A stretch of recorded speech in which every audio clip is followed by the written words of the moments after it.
at some of the disorders of the muscles, especially the skeletal muscles. And then we'll give an overview of smooth muscle and a bit on cardiac muscle. So that's kind of where we're heading today.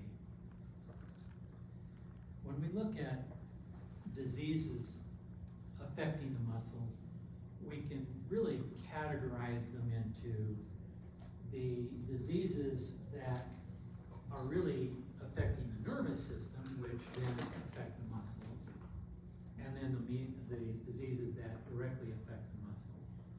When to give some examples of diseases that affect the nervous system, which then affects the muscles, well, we can think of multiple sclerosis, which is a demyelination, which then affects muscle contraction because the nerve signal doesn't get there as well. We can think of Guillain-Barré disease is similar to that, affecting myelination. Both of those are autoimmune diseases, as we have a number of autoimmune diseases. Huntington's chorea, that affects the basal ganglia, basal nuclei in the brain. That's a genetic disorder that is very severe in causing muscle problems because it's in the brain, part of the brain that controls and coordinates muscle movement. We can think of Parkinson's disease, which is affecting the substantia nigra of the midbrain, and part of its activities, of course, affects movement, muscle in that way. So we have a number of diseases like that. The ones that are more affecting, well, polio is another one. Polio affects the nervous system as well. Polio is due to a virus, as you know, and back in the 1950s, there was a lot of children that got polio, but then they came up with a vaccination, and we don't see polio near as much anymore, but it was certainly a bad one. It's a virus that destroys, again, motor neurons. Well, what are some of the ones that are more for the muscle themselves? Well, some of these are less severe than others, and of course, muscle cramps, although not, we don't enjoy muscle cramps. They're not near as debilitating as some other things. Muscle cramps usually are, you get an overstimulation of the muscle where it's just contracting too much. And the odd thing is, even though they're quite common, we don't really know for sure the reasons that cause muscle cramps. The theory is that in most cases it's due to an electrolyte imbalance.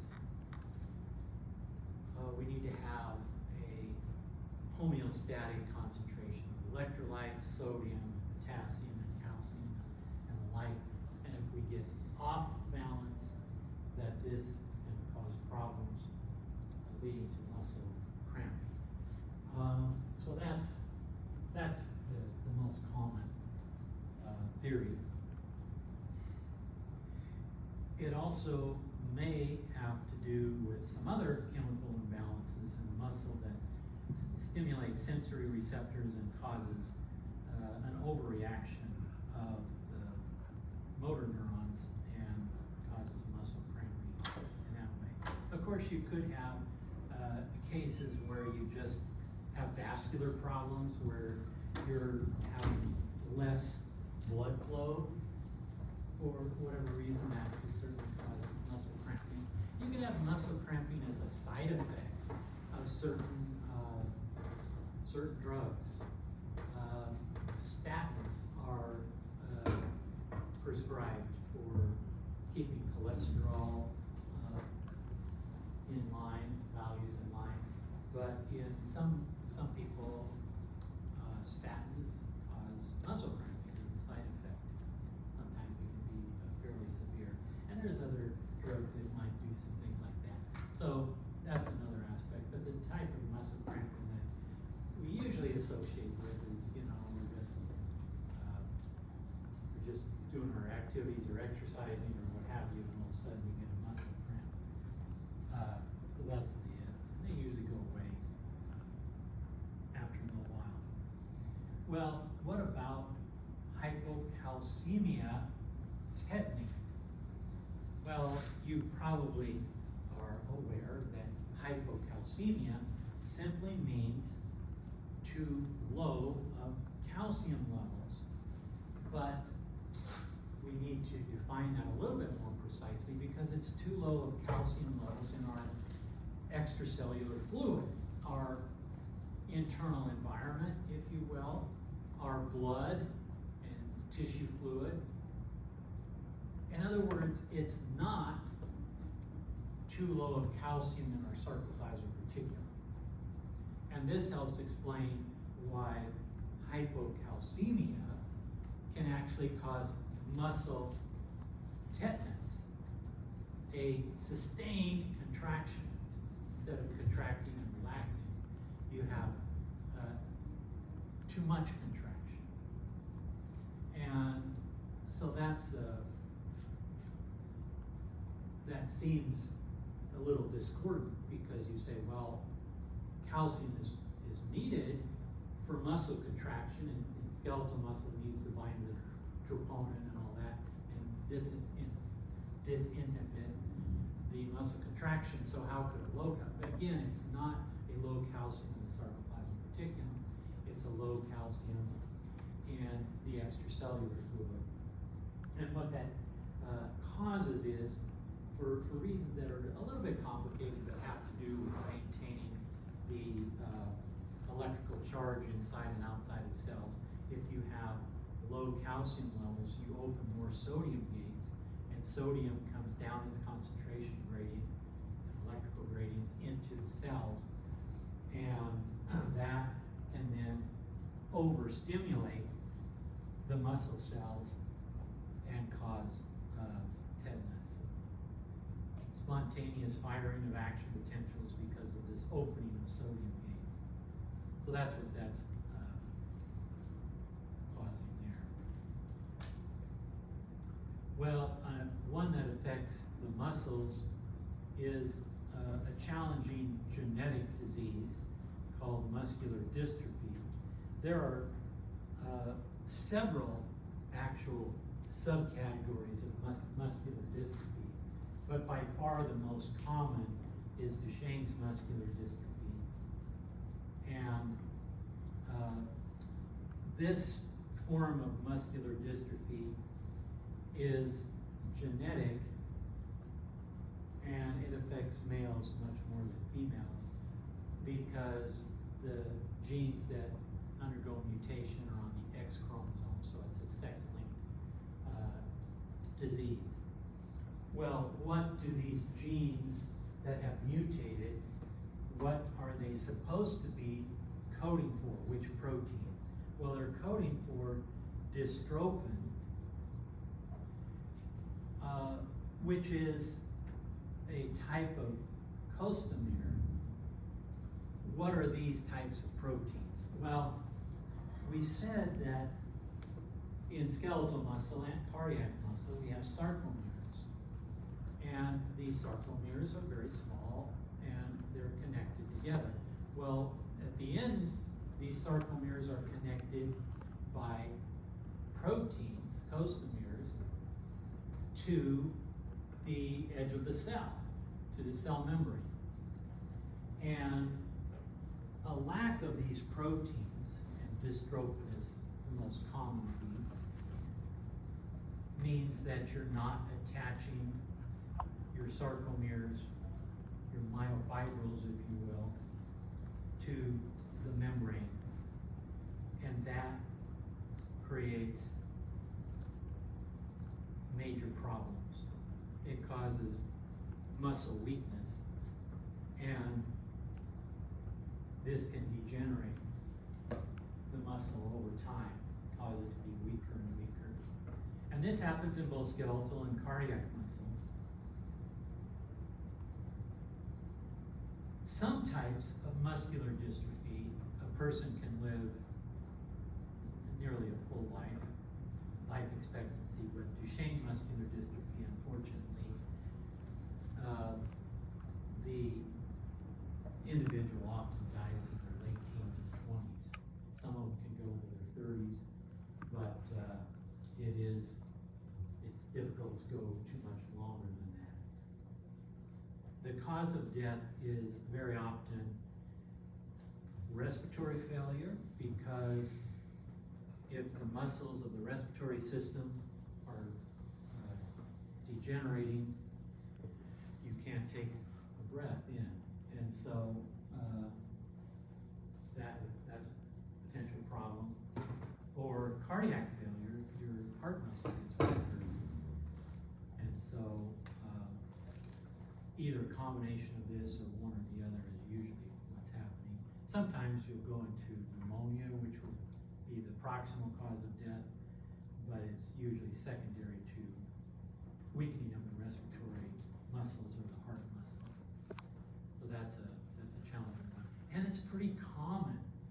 If you look at 1 out of every 3,500 males, a lot fewer females get it, because you'd have to have, for a female, you'd have to have a mutation on both alleles of your 2 X chromosome variants, where of course in males, they would only get 1. So it's mostly in males, but 1 in 3,500, that's pretty frequent, isn't it? Myasthenia gravis is an autoimmune disease. We have a number of autoimmune diseases in the body, and we've mentioned a number of them in different times. Myasthenia gravis is another one of these autoimmune disease. It's about 1 out of every 7,500 people that live in the U.S. It happens a bit more in women than men, although it's not near the dichotomy as it is for like a genetic disease on X chromosome. This is a autoimmune disease, and for reasons that we don't really understand, women tend to get autoimmune diseases a little bit more frequently than men. And again, it's not a huge disparity, but there is that difference.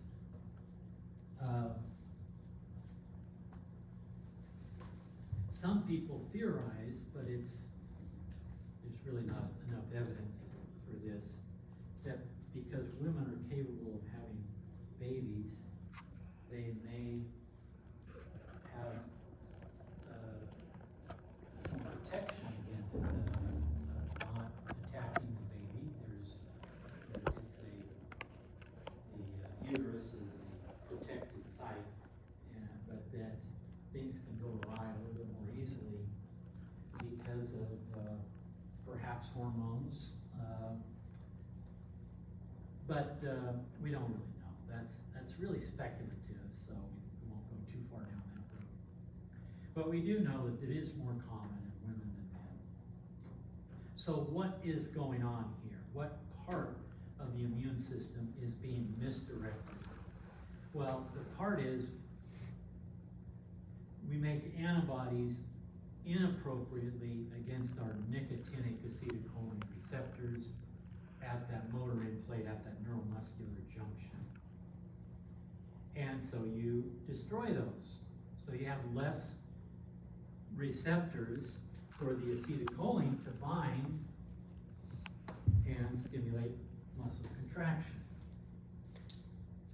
So that's the problem. Well, how do you treat it? Well, one way to treat it is give an inhibitor to the enzyme, acetylcholinesterase. You may remember acetylcholinesterase breaks down acetylcholine, the negative feedback. Well, if you inhibit that enzyme, you leave more acetylcholine at the synapse.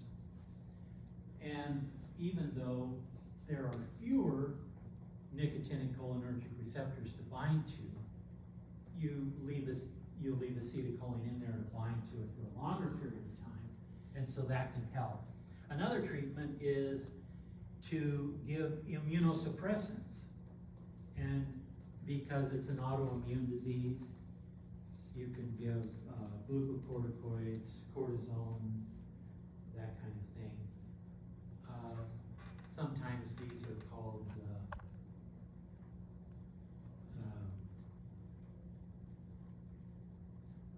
word just slipped away from me, but these are steroids is what I'm trying to think. Because, of course, these types of hormones and their synthetic drugs are made out of steroids. They're fat soluble. So if you give these steroids, glucocorticoids and the like, they have an anti-inflammatory effect. But of course you can't overdo it. One is you have a lot of side effects. You can't just keep giving somebody steroids in high concentrations. If you give them steroids regularly, it can take a long time to get them off, if you ever can. And you could have side effects such as increasing glucose levels. You could even induce diabetes, diabetes type 2, diabetes mellitus, because you're trying to dampen down the inappropriate immune response, but then it has all these side effects. It has all these other effects. You could also get sick from other diseases more easily if your immune function is suppressed. So there's some side effects in that. Finally, a third type of treatment is plasmapheresis, where you take out some of the plasma where the antibodies are, and you put in new plasma that don't have the antibodies. And so you're just replacing that and trying to get rid of the offending antibodies. So those are some ways to try to treat myasthenia gravis. But of course, the main symptom is it would cause muscle weakness due to this disease. All right, so those are some of the diseases that we have that are related to muscle function. Let's take a look at smooth muscle for a bit. We know that smooth muscle has a lot of differences compared to skeletal muscle or cardiac muscle. One of the main differences is it's non-striated. We don't have this sarcomere arrangement of myosin and actin. We still have myosin and actin, but they're not arranged in this orderly fashion the same way it is in skeletal and cardiac muscle. So it is non-striated, and so we call it smooth to indicate it's non-striated. Another thing is the smooth muscle fibers or cells are just much smaller. They're smaller than cardiac muscle cells, and they're much smaller than skeletal muscle fibers. So that's another difference. Here you can see the ranges. The diameter of smooth muscle cells, let's say about 5 microns, and the length maybe about 200 microns. We get ranges there. And compare that to skeletal muscle fibers, which may be, I don't know, about 50 microns wide and tens of centimeters long.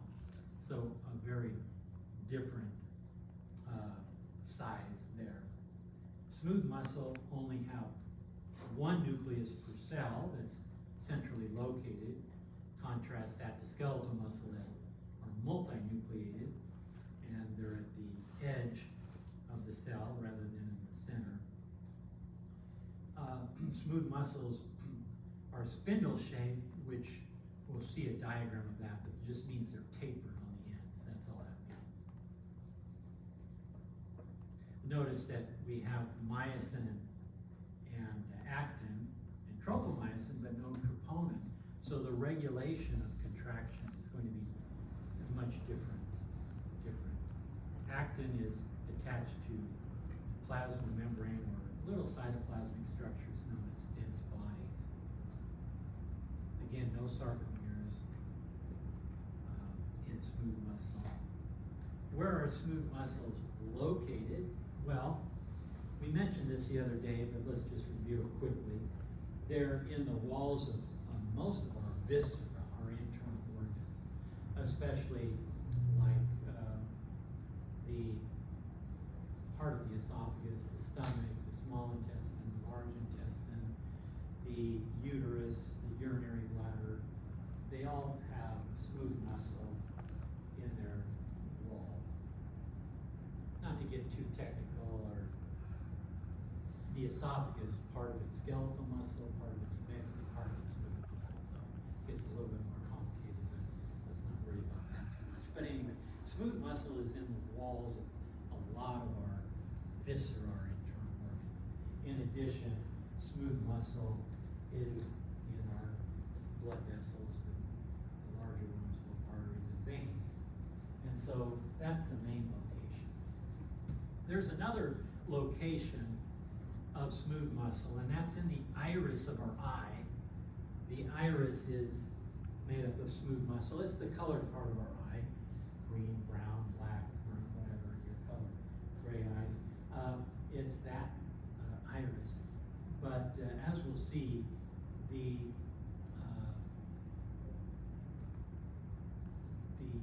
structure and function of the smooth muscle in the iris is really different from all the other types of smooth muscle. We'll come back to that in just a bit to give you a little further explanation of that. So again, smooth muscle, they have the myosin and the actin, but they look, they're oriented in a much different way. Now, one thing we want to consider pretty in depth is the difference between the mechanism of initiating contraction in smooth muscle versus skeletal and cardiac muscle. And in both cases, in all cases, we need calcium, but it works in a very different mechanism. We use enzymes in smooth muscle, and really the easiest way, it's described here, but the easiest way is to look at a diagram, and then we'll come back to some of these, couple of these slides. So I'm just going a couple slides ahead to show you this mechanism in a diagram. What happens is, first of all, in smooth muscle cells, we get calcium into the sarcoplasm in two ways instead of just one. Calcium still comes from the sarcoplasmic reticulum, where it can be sequestered, it's pumped in there. But it also can come in from the extracellular fluid. It can come across the membrane of the cell. That's different than skeletal muscle, for instance. So, but once the calcium gets in, and it's stimulated by a number of things that we'll look at, like nerve impulses and hormones and a number of things. Once you increase your cytosolic calcium, it doesn't bind to troponin. There is no troponin there. Instead, it binds to calmodulin, our old friend calmodulin. And when it binds to calmodulin and activates it, changes its conformation, that acts to cause an inactive enzyme called myosin light chain kinase to become activated. Once this myosin light chain kinase is activated, you remember, of course, that the kinases are phosphorylate things. It'll take a phosphate off of ATP and put it on the cross bridge of myosin. And then that is allowed to bind to the actin. And that initiates contraction. And that contraction will keep going until your calcium, cytosolic calcium decreases, and then you activate a different enzyme. Not light chain kinase, but light chain phosphatase. Light chain phosphatase is going to take that phosphate head off, phosphate group off the myosin head, and disengage from the actin, and that will end the contraction. So we're talking about an enzyme to initiate contraction and an enzyme to stop contraction. But they are controlled by the cytosolic calcium levels. So going back, this is sort of a text description of that, but again, it's probably easier to see the visual image there. This is just reminding us that calcium can come in from both the sarcoplasmic reticulum and extracellular calcium into the sarcoplasm, into the cytoplasm. And then it can be removed by being pumped back into the sarcoplasm, the sarcoplasmic reticulum, or back into the extracellular. Another difference between smooth muscle and skeletal muscle, and really cardiac muscle. Smooth muscle responses can be graded. Skeletal muscle are all or none. They're going to contract, not. But smooth muscle responses can be graded. That means you can increase or decrease it. Smooth muscle cells can also have contraction for a length of time, for some length of time. They can have sustained contraction. Now, skeletal muscles can have sustained contraction, but not near as long as smooth muscle. And of course, for cardiac muscle, that would be disastrous to have sustained contraction. Smooth muscle can also either be either excitatory or inhibitory. You can crank it up or crank it down. You can't do that. Skeletal muscle, for instance, is always excitatory, never inhibitory. So a number of different things. Now here's a good comparison between the activation of smooth muscle versus the activation of skeletal muscle. So let's compare these. We've gone through it, but let's just do a quick comparison here. In both cases, you're going to increase your cytosolic calcium. In smooth muscle, as we mentioned, the calcium will bind to calmodulin. That activated complex will activate an enzyme called myosin light chain kinase. That myosin light chain kinase will take ATP and hydrolyze ATP and phosphorylate myosin cross bridges, which will initiate this binding of the cross bridge of myosin to actin and initiate contraction. As the calcium levels drop, then a different enzyme will dephosphorylate the myosin and stop contraction. Skeletal muscle, you remember, the increase in calcium causes calcium to bind to troponin, which changes its shape, conformation, which moves tropomyosin out of the way and allows the myosin cross bridge to bind to the actin. And as you reduce calcium in the cytosol, it will not bind to troponin anymore, and it will revert back to this inhibition. So that's the kind of comparison between the two. When we look at skeletal muscle, pretty much the only way to activate skeletal muscle is by a motor neuron. That's the only way. In smooth muscle, we have multiple ways. We can activate it by motor neurons and neurotransmitters, but we can also activate it, and we'll pop back to that, but I wanted to show you this little table from your book. We can have spontaneous activation. We can have neurotransmitters from neurons, autonomic neurons, hormones, that doesn't work with skeletal muscle,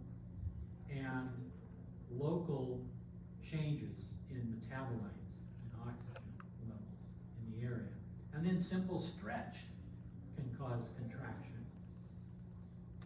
So let's go back to where this is. When we're looking at motor neurons, in skeletal muscle, there's somatic motor neurons. And so you have a neuron that comes down to a neuromuscular junction, and it releases in a real tight relationship. In smooth muscle, they're autonomic. So you have a pre-ganglionic and a post-ganglionic. And along that autonomic neuron, you have varicosity, swelling in the motor neuron. That's where the neurotransmitter is released. Well, again, a picture can be helpful to us. This is a picture showing the varicosities. You see the autonomic motor neuron and the smooth muscle cells here.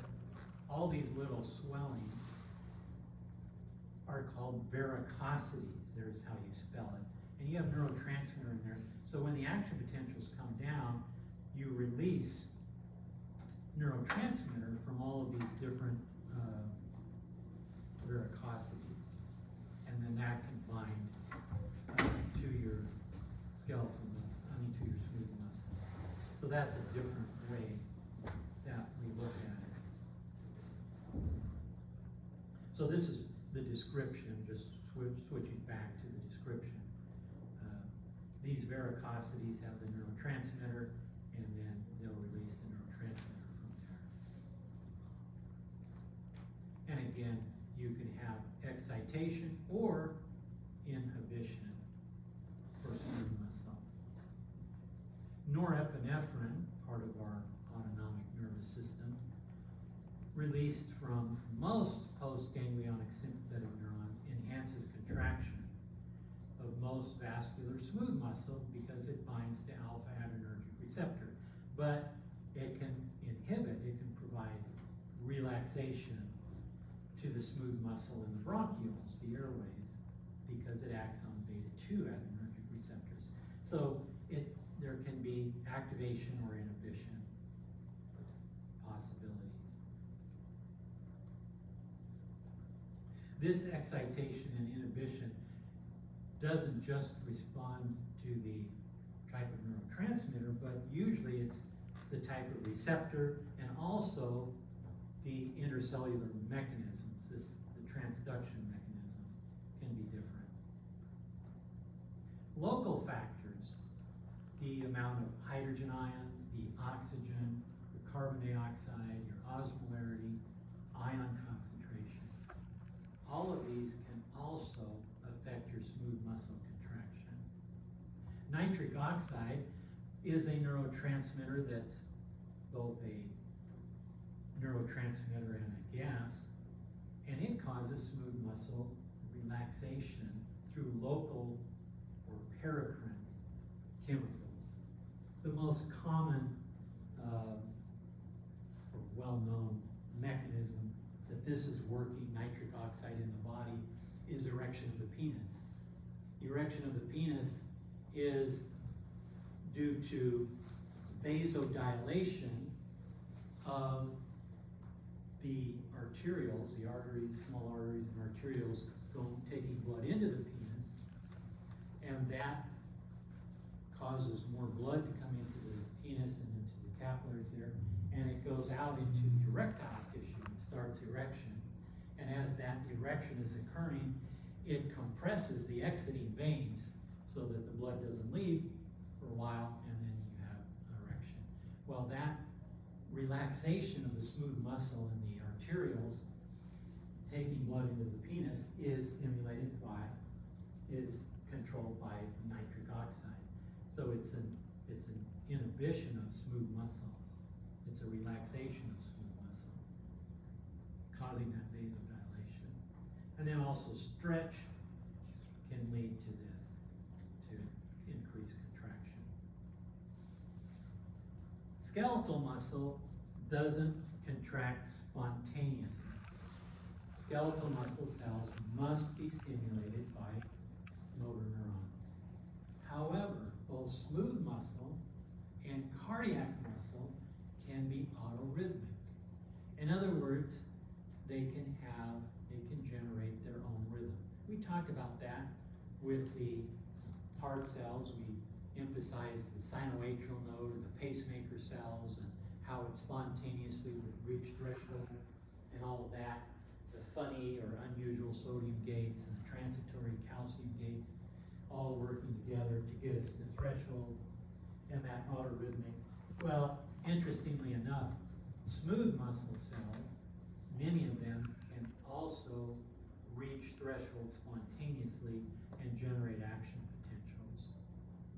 So we have pacemaker cells, for instance, in our gastrointestinal tract, which will cause slow, sustained, automatic, involuntarily controlled contractions in our lining of in the wall of our digestive tract that moves things along, for instance, moves the partially digested food along.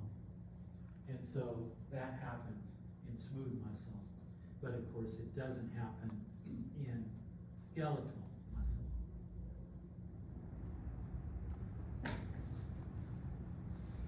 This is just a review that calcium comes into smooth muscle from two sources, the sarcoplasmic reticulum and the extracellular fluid.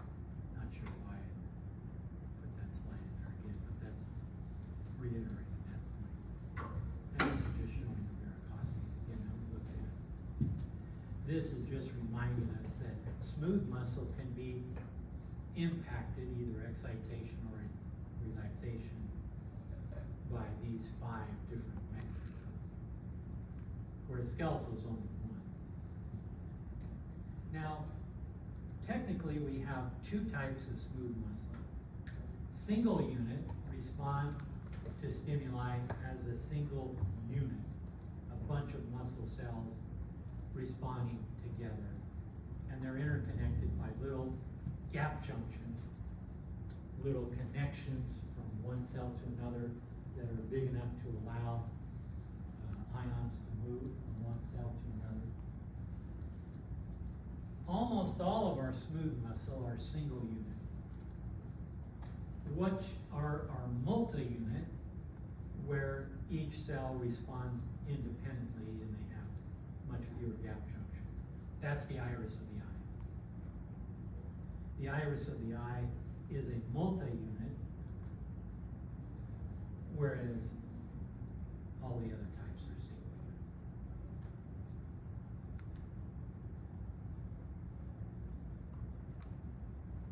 Cardiac muscle. We're not going to spend a huge amount of time on cardiac muscle because we already did the cardiovascular system and we did quite a bit with the heart muscle at that time.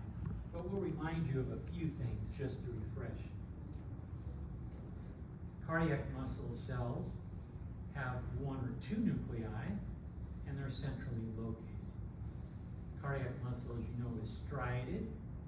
It has sarcomeres. The cells are branching.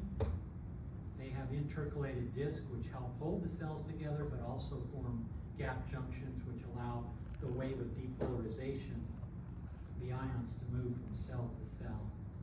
Lots of mitochondria, of course. A lot of energy needed for heart contraction because the heart has to pump all the time. The sinoatrial nodal cells and the AV node can generate their own action potentials, autorhythmic. Cardiac muscle is involuntarily controlled. It's controlled by the autonomic nervous system, for instance.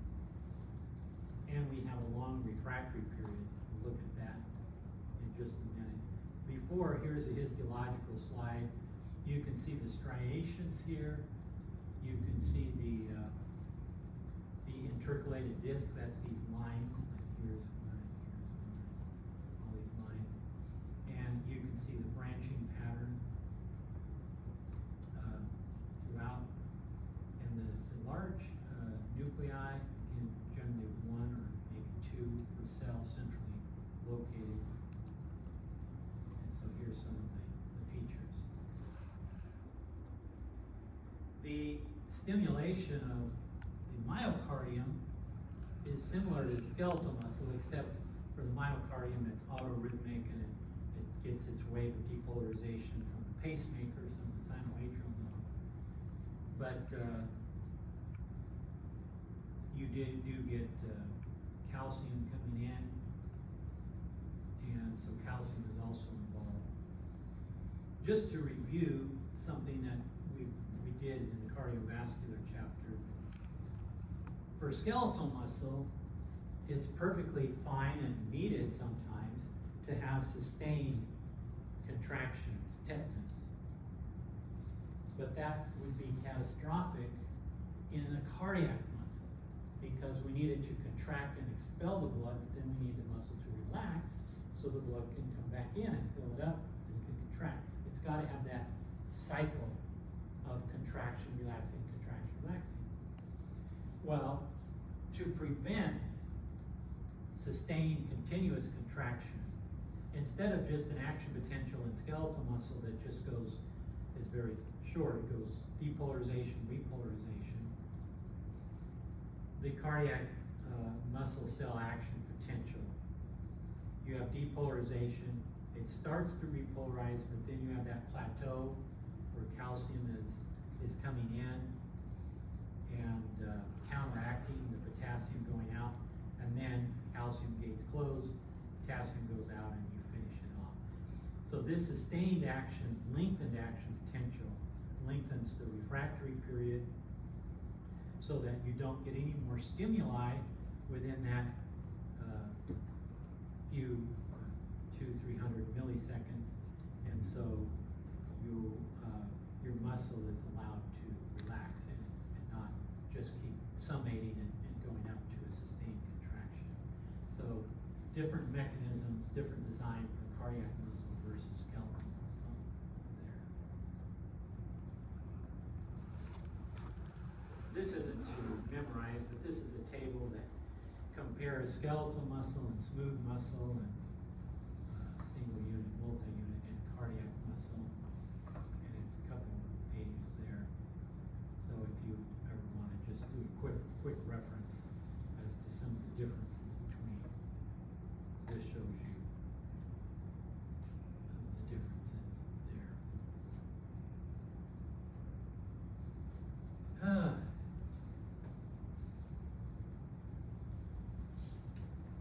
Okay.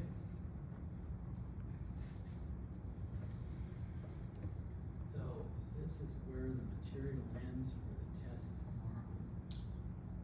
And tried to take fairly equivalent amounts of material from different areas.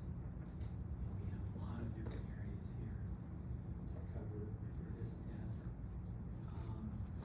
And there will be, of course, one case study. We had 2 on the cardiovascular and 2 on the respiratory, so it's going to be one of those 4. All right.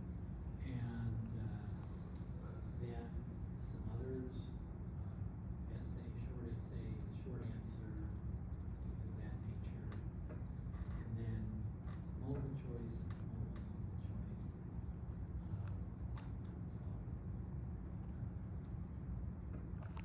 I feel for you as you're studying and getting ready for this. But I have confidence in you, I have faith in you. You will well. Just keep up that study hard until about 24 hours from now. Questions, anything you want to clarify, or anything you want to know about the test? When it comes to these various diagrams showing steps of the process, just if it's in the slides, we should know for sure. I would say so, yes. A challenge when there's this much material is, yes, I'll be picking out things here and there, so we're not gonna be obvious to cover everything we covered, but I'll be picking things out, and so when there's things like that, I would say yes. A lot of times, if something's gonna be on the test, I might say, well, I'll pay particular attention to that or something, trying to give you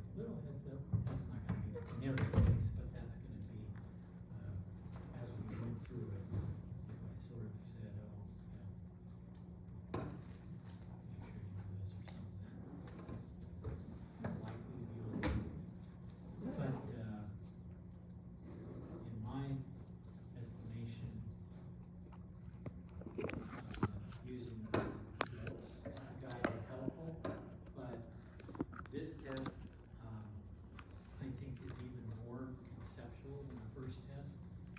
So you're gonna be looking at things, and sometimes it's gonna be, I need to interpret what I'm seeing here, and based on what I know, I'm gonna answer some questions, things like that. You know, so you're gonna be looking at things and evaluating it, and it's not that it's the material that you're learning, but it may be presented in a slightly different way that you're evaluating it, something like that. And when you're looking at that, a lot of times you say, well, I have to know this and I have to know that. That's what I say, it's the concept, right? If I have to know this and that, and I put the two together, then I know that. There's a fair amount of that. Some of it's straight memory stuff, but there's a fair amount of conceptual stuff too on the test. And so just, you know, be prepared for that. I'm trying my best not to scare you, but to you know, encourage you as you're going into this. That's to me, whenever I go in and try to take a test, I like to know the style or what kind of thing I'm kind of getting into. I think it's quite similar to format to the first test, except I would say it's even a little more conceptual than the first test. And we have a lot of material, so that always makes it a little extra rigorous maybe. That is scary. Anything else that anybody wants to shout out? Okay.